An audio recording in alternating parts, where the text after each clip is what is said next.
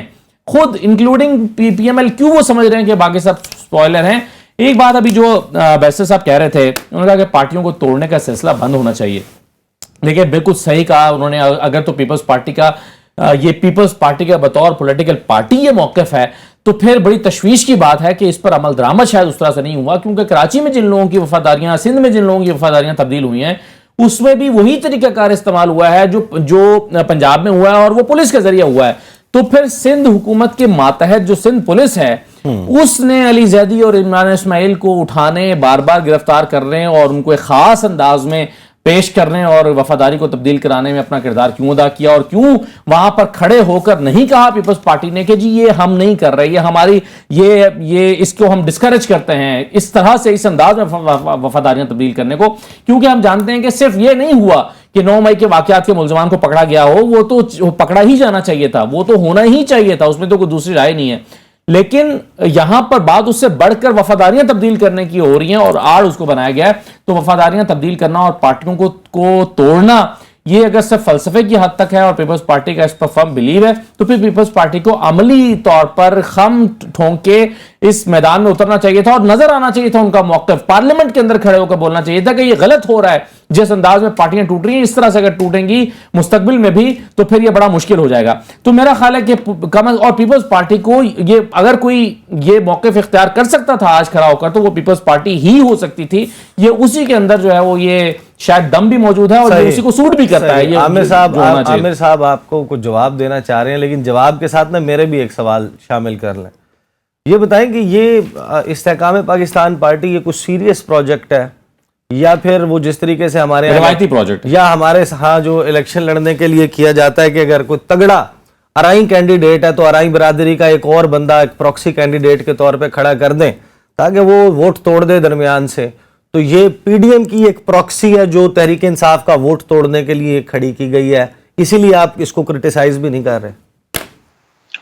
دیکھیے جو بھی کام کوئی کرتا ہے اپنے طور پہ تو سیریسلی کرتا ہے، یہ تو بعد میں وقت ثابت کرتا ہے کہ وہ کتنا نان سیریس تھا اور وہ اس کے لیے بھی ایک وبال جان اور مصیبت بن جاتی ہے. یہاں پہ ہم نے بہت دفعہ دیکھا. دیکھیے میرا استحکام پارٹی کے ساتھ میں سمجھتا ہوں اتنا ہے کہ جن لوگوں نے جو کہ سہولت کار رہے ہیں پی ٹی آئی کے، ان کا یہ عملی اعلان ہے کہ ہم نے آپ سے سہولت کاری واپس لے لی ہے اور اپنے بندے ہم واپس لے رہے ہیں، آپ سے اپنے لوگ واپس لے رہے ہیں. یہ عملی اعلان ہے جنہوں نے بنایا تھا. اب اسد اللہ صاحب ہمارے دوست ہیں لیکن انہوں نے اتنی باتیں دیکھیے، اتنا آئیڈیل معاشرہ جہاں پہ یہ تلاش کر رہے ہیں، میں بھی وہی تلاش کر رہا ہوں کہ سب اٹھ کھڑے ہوں. لیکن پیپلز پارٹی نے تو 50 سال سے شور مچایا کوئی پارٹی نہ توڑیں. اب علی زیدی خود ہی ایک دن کہے کہ میرے ادھر گولی مارو میں نہیں پارٹی چھوڑوں گا، 2 گھنٹے کے بعد چھوڑ دے. اگر اتنے ٹھوس قسم کے کوئی ان کے اندر پٹینے بھری ہوں کہ کیا پولیٹیکل ایسے پولیٹیکل ورکر ہوتے ہیں. میں بھی گزار کے آیا ہوں، ہمارے لوگوں نے گزاری ہیں، پھانسیاں لی ہیں، کوڑے کھائے ہیں، انہیں تو تھپڑ بھی نہیں لگا کسی کو. 10 دن میں ان کی ہوا نکل گئی ہے. تو ان کے لیے ہم اٹھ کے پارلیمنٹ میں کیوں بول لیں؟ جو اپنے پیروں پہ کھڑے نہیں ہو سکتے ان کے لیے کیوں بولا جائے گی؟ کیوں؟ یہ بنے کیسے تھے؟ جیسے بنے تھے ویسے ختم ہو رہے ہیں. جب یہ بن رہے تھے تب بھی ہم کہتے تھے کہ یہ علی زیدی تو اپنے حلقے میں یوسی کا الیکشن نہیں جیت سکتا. اسے ایم این اے کس نے بنا دیا؟ عمران اسماعیل کی کیا اوقات تھی کہ اسے گورنر بنا دیا گیا؟ یہ کون ہے علیم عادل شیخ، ہر پارٹی کا کھایا ہوا؟ یہ کون تھا بزدار؟ سر یہ ساری پارٹیوں میں نہیں، اور پیپلز پارٹی ان کو لے کیوں نہیں ہے اپنی پارٹی میں؟ پوری سن لیں، مجھے بھی اتنا موقع دیں کہ نہیں آپ بالکل، میں تو ویسے کہہ رہا ہوں ساتھ میں ایڈ یہ بھی کر دیں گے. تو ساری پارٹیوں میں اس طرح کے لوگ تو ہوتے ہیں. نہیں ساری پارٹیوں میں ہوتے ہوں گے، لیکن کسی بزدار کو وزیر اعلیٰ بنا دینا یہ مذاق نہیں ہے. تو اور کیا ہے؟ یہ تو آپ خود بتائیں کس نے بنایا. تو مطلب عثمان چلے مجھے بتا دیں عثمان بزدار کو کیوں نہیں ہونا؟ آپ اس میں خوش ہو جائیے گا کہ ساری پارٹیوں میں ایسے ہیں، لیکن ہم فی الحال ادھر کی بات کر رہے ہیں وہ اس کلاس سے نہیں ہے. عثمان بزدار فرفر انگریزی نہیں بولتے، کیمرہ شائع ہیں یا دیسی آدمی ہے، شلوار قمیض زیادہ پہنتے ہیں. کیا سرائکی وہ تو- لہجے میں بات کرتے ہیں. آپ کی نہیں، جماعت ان تو کا تو یقین ان کے گھر میں رکھتی بجلی ہے نہیں تھی، اس لیے وہ وزیر اعلیٰ بنے آپ کی تھے. جماعت تو ان کے گھر یقین میں رکھتی بجلی ہے نہیں گئی تھی. کہ پسماندہ علاقوں سے لوگ وہ بھی امپاورڈ ہونے چاہیے. آپ نے دیکھیں اب مجھے ملتان موقع سے تو دے دیں ملتان سے نقوی وزیر صاحب، اعظم آپ نے بھی کہ بنایا تھا. مجھے کوئی موقع دیں گے تو اتنے سوالات کا تو جواب نہیں دیا جا سکے گا. موقع دیں. جی جی جی بالکل. دیکھیے پسماندہ علاقوں سے لوگ لائیں لیکن ذہنی پسماندہ لوگ نہ لے آئیں کہ کوئی بندہ 12 کروڑ لوگوں کی نمائندگی کے لیے گگو کوڑا آپ لا کے بٹھا دیں گے تو یہ تو نہیں قابل قبول ہے نا. یہ بلے شاہ کی، بابا فرید کی اور یہ جو دھرتی ہے یہ اور طرح کی دھرتی ہے. یہاں پہ ہر پاکستان کی، لیکن یہاں پہ تو بولنے والے دبنگ لوگوں کی دھرتی ہے. یہاں پہ تو فلمیں جب بھی مولا جٹ کی بنتی ہیں گگو کوڑے نہیں یہاں پہ چلتے، نہ چل سکتے ہیں. پہلی بات. دوسری بات یہ ہے کہ جب ایسے لوگ لائے جاتے ہیں تو ہم انہیں بتانا چاہتے ہیں اسد اللہ صاحب ہمیں ہمارا کردار 50-55 سال کا بتا رہا ہے، ہمیں اب یہ نعرے لگانے کی ضرورت نہیں ہے. ہم کہتے ہیں کہ سیاست صرف اقتدار کے لیے نہیں ہوتی. سیاست اگر عبادت ہے تو پھر اس کے لیے سر بھی دینا پڑتا ہے. عشق ایک میر بھاری پتھر ہے، کب یہ تجھ ناتواں سے اٹھتا ہے. اگر آپ کے پاس ناتوانی ہو، جرت نہ ہو، ہمت نہ ہو تو سیاست نہ کریں، ڈائلاگ نہ ماریں کہ ادھر گولی مارو میں عمران کا ساتھ نہیں چھوڑوں گا.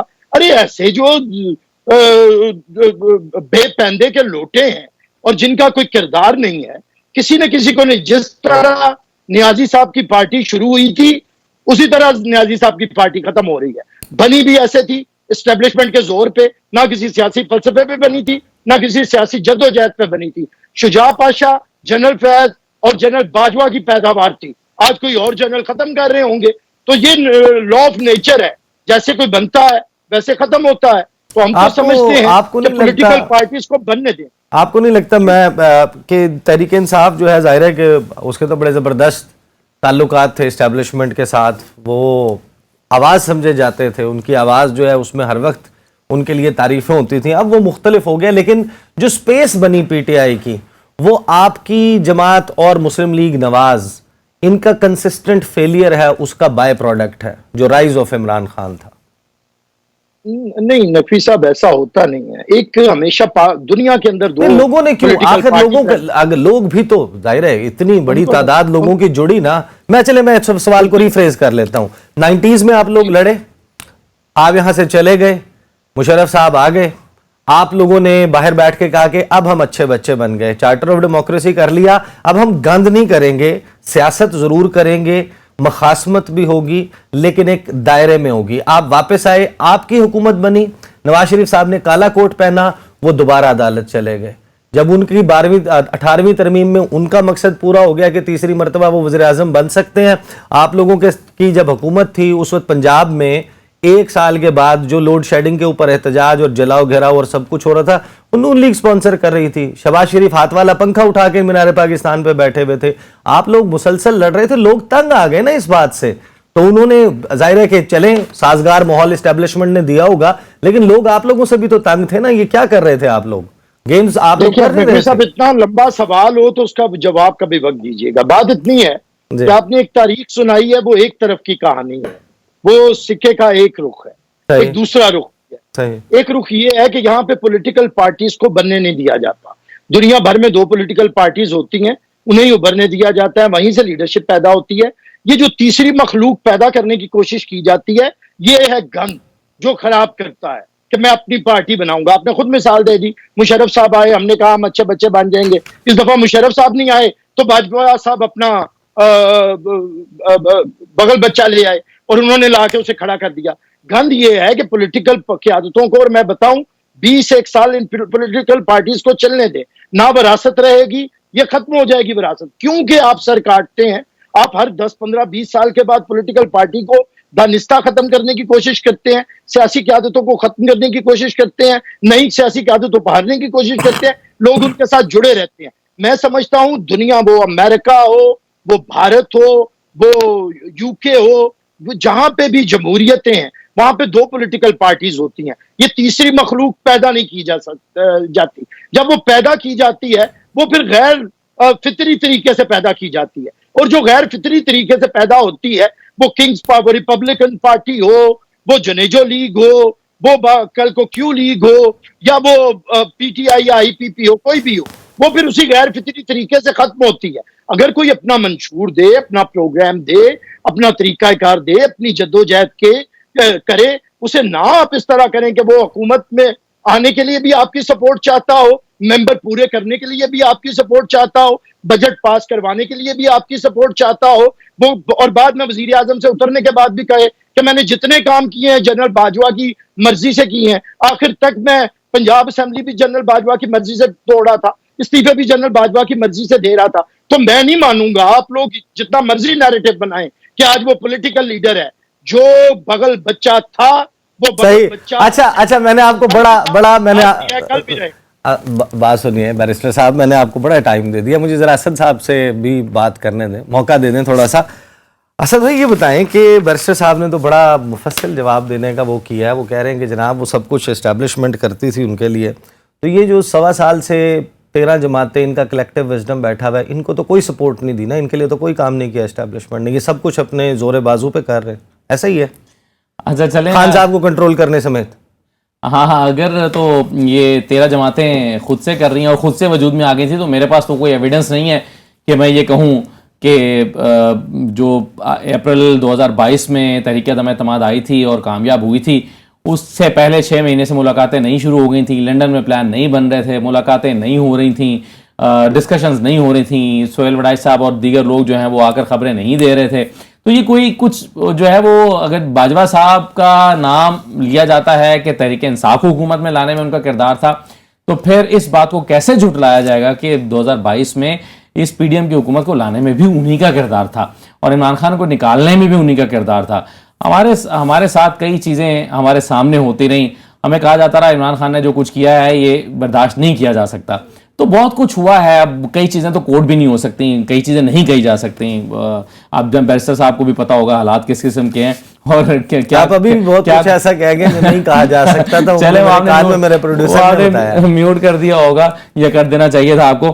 لیکن دیکھیں اتنے عظیم مقصد کے لیے ایک حکومت وجود میں آئی کہ ہم نے اکانومی کو بحال کرنا ہے اور غیر فطری طریقے سے آئی ہوئی تحریک انصاف کو ختم کرنا ہے. تو اتنا بڑے عظیم مقصد کے لیے آئی اور اس کا اختتام اب کیسے ہو رہا ہے کہ جی میرا پی سی بی چیئرمین ہونا چاہیے اور تمہارا چیئرمین پی سی بی نہیں ہونا چاہیے، یہ میرا استحقاق بنتا ہے اور یہ اس سے پہلے کہ سیٹھی صاحب جو ہیں وہ دوبارہ پروگرام شروع کریں، ان کو چیئرمین ہی رکھ لینا چاہیے. تو اس طرح کی چیزوں پر آ کر یہ اختتام پذیر ہو رہا ہے، کیونکہ اگر 1 سال کے اندر جتنے مقاصد طے کیے تھے، اب یہ چلو بچوں کو سمجھانے کے لیے تو ٹھیک ہے، یا ٹی وی ٹاک شوز میں انٹرویو دینے کے لیے بھی ٹھیک ہے یہ بات کہ دیکھیں جی ہم ایک مقصد کے لیے آئے تھے کہ پاکستان کو بچانا ہے اور ہم نے دیکھیں پاکستان کو دیوالیہ ہونے سے بچا لیا. تو اب یہ کہنے کے لیے ٹھیک ہے، کوئی آپ کو کوئی روک تو نہیں سکتا یہ بات کہنے سے، لیکن حقیقت تو ہم جانتے ہیں نا کہ اعداد و شمار 1 سال پہلے کیا تھے اور 1 سال بعد کیا ہیں. اصل بات یہ ہے کہ ڈیلیوری نہیں ہو سکی، اور یہ اس حد تک میں اتفاق کرتا ہوں بیرسٹر صاحب سے کہ جینوئن طریقے سے چلنا چاہیے. اور اگر اس وقت حکومت نے پرفارم نہیں کیا تو عوام کے پاس جائیں، الیکشن ہونے چاہیے اور الیکشن کے بعد پتہ چلے کہ کون سی عوام کس کو منتخب کرنا چاہتے ہیں. یہاں پر تو افسوس کی بات یہ ہے کہ پیپلز پارٹی کا آئین ٹوٹ رہا تھا جب 90 دن میں الیکشن نہیں ہو رہے تھے اور پیپلز پارٹی کو اس پر کوئی تشویش نہیں تھی، بلکہ فاروق اشناقی صاحب عدالت میں کھڑے ہو کر وکالت کرتے رہے کہ یہ الیکشن ابھی 90 دن کے اندر نہیں ہونے چاہیے. تو اس پر پیپلز پارٹی کو تشویش نہیں تھی، اس پر ہمیں تشویش ہے کہ پیپلز پارٹی کو تشویش کیوں نہیں تھی، اور یہ سب چیزیں ہو رہی تھی. اب بھی زرداری صاحب یہ سمجھتے ہیں شاید آنے والے دنوں میں پیپلز پارٹی اور نون لیگ کی ایک اور لڑائی ہونے والی ہے. ہو سکتا ہے کہ بہت سارے لوگ کہہ رہے ہیں بجٹ کے بعد ہو جائے گی شروع ہو جائے گی. ابھی بھی آپ دیکھیں کہ بجٹ میں بحث کرنے کے لیے پیپلز پارٹی نے اپنے نام نہیں دیے. جو قومی اسمبلی سیکریٹریٹ میں پیپلز پارٹی نے اپنے نام جمع کرانے تھے کہ بحث میں یہ حصہ لیں گے، بحث شروع ہو گئی اور پیپلز پارٹی کے نام اس میں نہیں ہے. اور آنے والے دنوں میں اگر یہ چیزیں اس طرح سے ڈیولپ ہوتی ہیں جس کا اب آغاز ہو گیا ہے تو ہمیں اندازہ ہوگا، کیونکہ نون لیگ اور پی ڈی ایم کی میں شامل باقی جماعتیں شاید یہ چاہیں، خاص طور پر مولانا فضل الرحمان اور آنے والے وقت میں نون لیگ بھی آنے والے 2-4 ہفتے میں کہ وہ جو چاہیں شاید کہ الیکشن اکتوبر نومبر میں نہ کرائیں، اس کو مارچ تک لے جائیں اور پیپلز پارٹی اب اس میں جا کے شاید رکاوٹ ڈالے. تو یہ ایک اور جو ہے وہ اور پیپلز پارٹی اپنے سیاسی مقاصد کے لیے اس میں رکاوٹ ڈالے گی. آئینی اور قانونی طور پر ڈالنی ہوتی تو اس وقت بھی ڈالتی جب پنجاب اور کے پی میں 90 دن سے اوپر الیکشن جا رہا تھا. بیرسٹر صاحب کو جواب دینا چاہ رہے تھے لیکن مجھے بریک لینی ہے. بیرسٹر صاحب مجھے بریک لینے دیں، میرے ساتھ رہیں، بریک کے بعد آپ سے گفتگو کا سلسلہ جاری رہے گا after the break. Welcome back after the break. اس ویکنڈ پر آپ نے دیکھا بجٹ بھی آیا، بہت سارے لوگ اس کو پاکستان کی تاریخ کا تباہ کن ترین بجٹ قرار دے رہے ہیں. سیاسی لڑائی چلتی رہتی ہے، چہرے تبدیل ہوتے رہتے ہیں, مہرے تبدیل ہوتے رہتے ہیں. اصل معاملہ ہے معیشت کا. معیشت پاکستان کی اس وقت جس صورتحال کا شکار ہے, اس کے باوجود حکومتی دعوے ہیں کہ بڑا بہترین مشکل حالات میں بجٹ پیش کیا گیا, لیکن اسی دوران احسن اقبال صاحب کہتے ہیں کہ ان کو سمجھ نہیں آ رہی کہ آئی ایم ایف جو ہے وہ اس کے ساتھ ڈیل کیوں نہیں ہو رہی, پیسے کیوں نہیں مل رہے, سٹاف لیول ایگریمنٹ کیوں نہیں ہو رہا. وزیر اعظم نے یہ کہا کہ جناب اگر نہیں ہوتا یہ معاملہ آئی ایم ایف سے تو پھر وہ قوم کو اعتماد میں لیں گے, خطاب کریں گے. ہارون شریف صاحب ماہر معیشت ہیں, وہ میرے ساتھ موجود ہیں. بیرسٹر عامر صاحب موجود ہیں. ہارون شریف صاحب السلام علیکم. السلام علیکم جی. سر آپ کو سمجھ آ رہی ہے, احسن اقبال صاحب کو تو سمجھ نہیں آ رہی کہ آئی ایم ایف کیوں نہیں لفٹ کروا رہا, آپ کو سمجھ آ رہی ہے وجوہات کیوں نہیں لفٹ کروا رہا آئی ایم ایف؟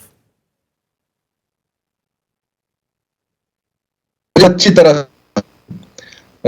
اس کی 3 وجوہات جو ہیں ہیڈ لائن. دیکھیں, پہلی یہ بات ہے کہ جو ہمارا کرنٹ اگریمنٹ ہے اس کے اندر ہم بار بار پہلے پی ٹی آئی کے فائنانس منسٹر نے, پھر انہوں نے جو ہم نے ان سے وعدے کیے تھے ہم نے آنر نہیں کیے. تو پہلے ہم ایکسپینشنری بجٹس میں چلے گئے, اس کے بعد ہم نے کچھ سٹیٹمنٹس دی کہ ہم اس کو ری نیگوشیٹ کرنا چاہیں گے. تو پہلی چیز تو یہ ہے کہ اعتماد کا فقدان ہے. دوسری چیز یہ ہے کہ بہت دہائیوں سے ہم لوگ جو ہیں آئی ایم ایف کو اس لیے ترجیح ہمیں ملتی رہی ہے کہ ہم اس کے سب سے بڑے شیئر ہولڈر امریکہ کے جیو پولیٹیکل یا جیو اسٹریٹجک پارٹنر رہے ہیں افغانستان میں. اب وہ کام ختم ہو گیا ہے, تو now we are one of the 42 countries جو اس وقت کیوں میں ہیں. تیسرا یہ ہے کہ اس وقت حالات جو ہیں باہر کے ان کو سمجھنا بہت ضروری ہے کہ اکنامک تھیوریز کدھر جا رہی ہیں. ہماری جو انفارچونیٹلی اکنامک مینجمنٹ کی ٹیم ہے اس کے اندر تجربہ وہ نہیں ہے انٹرنیشنل اداروں سے ڈیل کرنے کا کہ ان کو سمجھیں کہ ان کی سوچ کیا ہے. میں ایک مثال دیتا ہوں, جیسے ہم ایڈمنسٹریٹو کنٹرول سے امپورٹ کو روک کے ڈالر بچاتے ہیں, یہ ٹیمپرریلی تو ٹھیک ہے, لیکن ہمیں ایک پالیسی دینی پڑے گی کہ فیوچر میں ہم اپنی ایکسپورٹ پروموشن کیسے کریں گے. آپ امپورٹ بند نہیں کر سکتے ایک ملک میں. تو ایک تو ٹیکنیکل لیول کے اوپر ہمیں آئی ایم ایف سیٹسفائی کر پائے, اینڈ انکلوڈنگ جو ہمارا ایک فائنینسنگ گیپ ہے وہ دوست ممالک کے ڈپازٹس کی شکل میں ہے, جس کے اوپر انٹرنیشنل ادارے یہ کہتے ہیں کہ ان ڈپازٹس کی سرٹنٹی نہیں ہے. آپ ہمیں کوئی طریقہ بتائیں, ڈائیورسفائی کریں اپنے انفلوز تاکہ آپ کے اوپر کل کو پریشر نہ آئے. تو یہ اس کی وضاحت ہے جی. سیاسی طور پہ ہم اس وقت اس پوزیشن میں نہیں ہے کہ ہم ان کے شیئر ہولڈرز ہمیں ترجیح میں دیں. اس وقت ایسے ملکوں کی ترجیح ہے جن کا یوکرین کا امپیکٹ جس پہ زیادہ آیا ہوا ہے, اور اس وقت ویسٹ کی جو توجہ ہے وہ پاکستان پہ نہیں. صحیح. بیرسٹر عامر صاحب, آپ ظاہر ہے آپ کی جماعت اس حکومت کا حصہ ہے. جب آپ آئے تھے, آنے سے پہلے آپ لوگوں نے مارچ بھی کیا تھا, مہنگائی مکاؤ مارچ اور غربت مکاؤ مارچ, یہ آپ کرتے رہے. اور اس کے بعد جب آپ آ گئے اقتدار میں آنے کے بعد یہ جو صورتحال چل رہی ہے, آئی ایم ایف جو ہے وہ جس جیو پولیٹکس کی بات کر رہے ہیں اسحاق ڈار, یا وہ اشارہ کر رہے ہیں کہ ہمیں تو سمجھ نہیں آ رہی کہ کیوں نہیں ہو رہا. آئی ایم ایف نہیں دیکھ رہا کہ آپ لوگوں نے را مٹیریل کی جب امپورٹ بند کر دی تو آپ کا ٹیکسٹائل نہیں چلے گا, ایکسپورٹ نہیں ہوگا تو آپ کے پاس پلان آف ایکشن نہیں ہے, ڈالر نہیں آئے گا. آپ نے اپنا سب سے میجر سیکٹر ہے اس کو ڈیمیج کر لیا. 25 ارب ڈالر کا ٹارگٹ تھا, 16 ارب پہ آپ کلوز کر رہے ہیں اس سال کو, missing the target by 9 billion dollars. آپ پینٹ فیکٹریاں بند ہو رہی ہیں, ٹریکٹر بنانے والی بند ہو رہی ہیں, کار مینوفیکچرنگ پلانٹس بند ہو رہے ہیں, انڈسٹری بند ہو رہی ہے, کارخانے کا پہیہ نہیں چل رہا, ایکسپورٹ چل نہیں رہی, ریمیٹنسز کم ہو رہی ہیں, اور دوست ممالک سے جو ایشورنسز چاہیے تھیں وہ آپ لانے میں ناکام ہو گئے ہیں. ہمارے دوست ممالک ٹرسٹ نہیں کر رہے آپ پر. یہ وہ اصل وجوہات نہیں ہیں. آپ اس حکومت کے ساتھ بیٹھے ہوئے ہیں, کندھا دیا ہوا ہے, کل کو آپ کہیں گے کہ ہم سے وزارت خارجہ کا پوچھ لیں, صحت کے محکمے کا پوچھ لیں, اور کلائمیٹ چینج کا پوچھ لیں, کیونکہ یہ وزارتیں ہمارے پاس تھی.